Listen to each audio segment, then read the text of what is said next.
నమస్తే, welcome to our channel. నేను మీ అనిల్. మనతో సీనియర్ జర్నలిస్ట్ భరద్వాజ్ సార్ అవుతున్నారు. సార్ నమస్తే. సార్ నమస్తే సార్. ఈ రోజు మాజీ సీఎం ఆంధ్రప్రదేశ్ జగన్ గారు ఈవీఎంల పనితీరు గురించి మళ్ళీసారి అయితే ట్వీట్ చేయడం అయితే జరిగింది. పనితీరు అంత బాగాలేదు, ప్రజాస్వామ్యం కొంత భయంకరమైన సిచ్యువేషన్ లో ఉంది, అన్ని దేశాల్లో బ్యాలెట్ పేపర్స్ ఉన్నాయి, మన దేశంలో కూడా బ్యాలెట్ పేపర్ ఎందుకు పెట్టట్లేదు, వాక్ స్వాతంత్రం ఎటు పోతా ఉందని కూడా తనైతే ట్వీట్ చేసిన దాఖలాలు కనబడుతుంది. అసలు ఎందుకు అలా ట్వీట్ చేశారు, ఏంటి అది? అంటే ఈవీఎంల మహత్యం వల్లనే తాను ఓడిపోయాను, తను 11 సీట్లకి కుదించబడటానికి కారణం ఈవీఎంలే అనే అభిప్రాయం జగన్మోహన్ రెడ్డి గారు ఆ రోజున మాట్లాడారు. ఇప్పుడు అదే మాట్లాడుతున్నాడు ఆయన. అంటే తన మీద కూటమి గెలవటం అనేది అది ప్రజా విజయం కాదు, అది యాంత్రిక విజయం అనేది ఆయన అభిప్రాయం.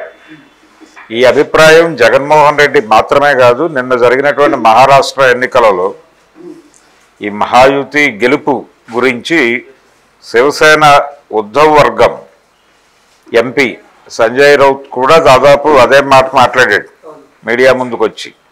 ఆయన కూడా ఈవీఎం ట్యాంపరింగ్ జరిగింది, రెండోది ప్రజలు ఈ శివసేనని అలాగే ఎన్సీపీని కూడా చీల్చటం మీద ఆగ్రహంగా ఉన్నారు అనేది ఆయన అభిప్రాయం. ఆగ్రహంగా ఉండటం వలన ఎట్టి పరిస్థితుల్లోనూ ఈ బీజేపీ కూటమికి, మహాయుతి అనే పేరుతో ఏర్పడినటువంటి కూటమిని ప్రజలు రిజెక్ట్ చేసే అవకాశాలే ఎక్కువ ఉన్నాయి అనేది వినిపించిన మాట.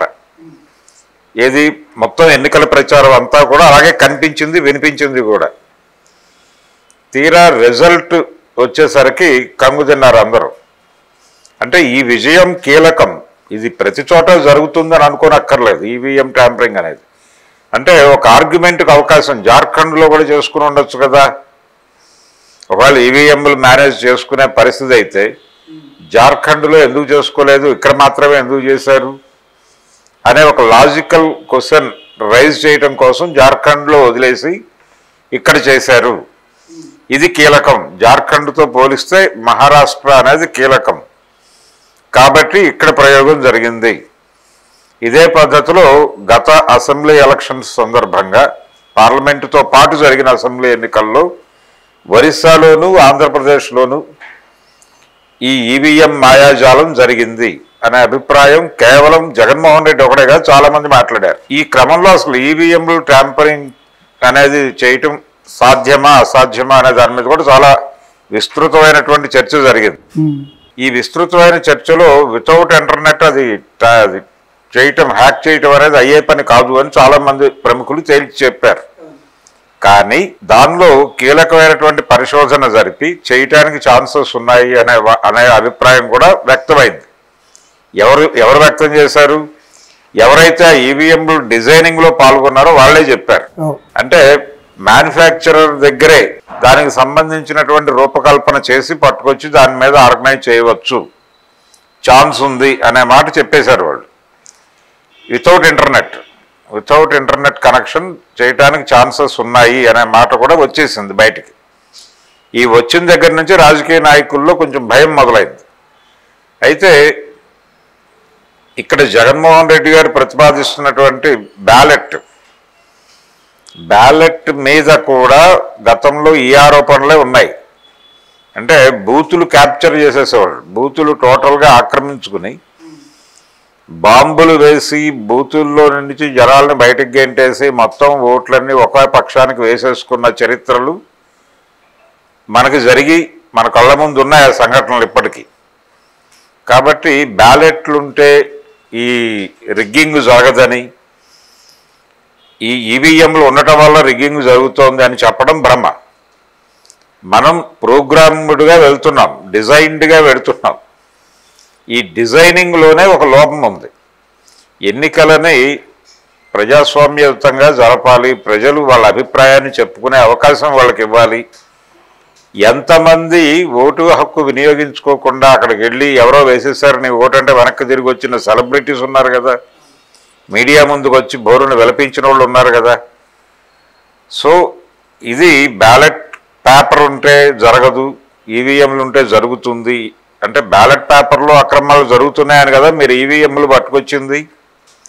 ఈ ఈవీఎంల వ్యవహారంలో కూడా ఇప్పుడు జగన్మోహన్ రెడ్డి మాట్లాడగానే తెలుగుదేశం వైపు నుంచి నలుగురు లేస్తారు. లేచి 2019లో జరిగింది కూడా ఈవీఎం మాయాజాలమేనా జగన్ అంటారు. దానికి ఆయన సమాధానం చెప్పాలి కదా. అంటే ఆ రోజున మీకు అనుకూలంగా పనిచేసిన ఈవీఎంలు ఇప్పుడు మాకు అనుకూలంగా ఎందుకు పనిచేసినాయి అంటే ప్రజలు ఆ రోజు మీతో ఉన్నారు, మాతో లేరు, అది నీకు అర్థం కావట్లేదు అంటారు. ఓకే. అయితే జగన్మోహన్ రెడ్డి గారి ఆరోపణ అనేది కేవలం ఆయన ఆరోపణ కాదు, ఉద్ధవ్ వర్గం కూడా అదే బాధపడుతోంది మహారాష్ట్రలో. కాబట్టి ఈవీఎంల ట్యాంపరింగ్కి సంబంధించి ఆధారాలు అయితే ఉన్నాయి. యాంత్రిక విజయాలు అంటారు వీటిని. యాంత్రిక విజయాలు సాధించడం ద్వారా రాజకీయ అధికారాన్ని నిలబెట్టుకునే ప్రయత్నం చాలా కాన్షియస్గా ఎన్డీఏ చేస్తోంది. గత ఎన్నికలలో ఆంధ్రప్రదేశ్లోను ఒరిస్సాలోను అధికార మార్పిడి వెనకాల ఈవీఎం మాయాజాలం ఖచ్చితంగా ఉంది. లేదు అని చెప్పడం కేవలం భ్రమ మాత్రమే.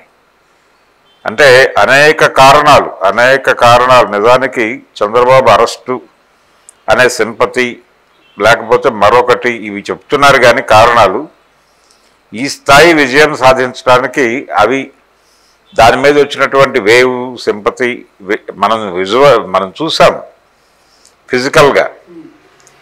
అంచనాలకు అందని రేంజ్లో ఆ స్పందన వస్తుందని ఎవరు ఊహించలేదు, చంద్రబాబు కూడా ఊహించలేదు. కాబట్టి డెఫినెట్గా జగన్మోహన్ రెడ్డి ఆవేదనలో అయితే అర్థం ఉంది. చూడాలంటే దీని మీద విస్తృతంగా పరిశోధనలు జరుగుతున్నాయి. ఇప్పుడు శివసేన విభజన గ్రూపు అలాగే ఎన్సీపీలో విడిపోయిన ముక్క తాలూకా వీళ్ళందరూ కూడా సీరియస్గా కోర్టులకు వెళ్లే ప్రయత్నాల్లో ఉన్నారు. అక్కడి నుంచి ఏదైనా పాజిటివ్ డెసిషన్ వచ్చి దాని మీద ఒక పరిశోధన జరిగితే నిర్ణయాలు మారుతాయేమో చూడాలి. కానీ పేపర్ బ్యాలెట్ వచ్చినంత మాత్రాన